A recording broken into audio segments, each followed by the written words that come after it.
Okay, welcome back mga scalper. Another technical analysis for BTC. And wag na nga nating patagalin pa.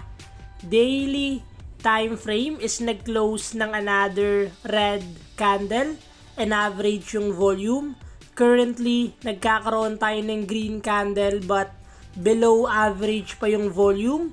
Meron pa tong 12 hours to close this candle.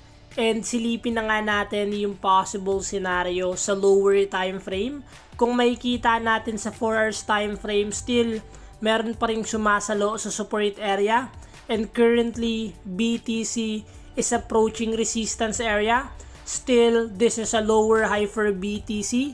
So what we expect sa ganitong scenario, the moment na magkaroon tayo ng rejection sa resistance area, possible na mag-continue pa yung downtrend momentum. But the moment na basagin naman ni BTC yung resistance and pakita niya tayo ng volume, possible na magkaroon tayo ng switch momentum to uptrend. So we will always wait na lang kung anong gagawin ni BTC, kung babasagin niya ba or magre-reject, and we will always wait ng pullback for higher probability trade.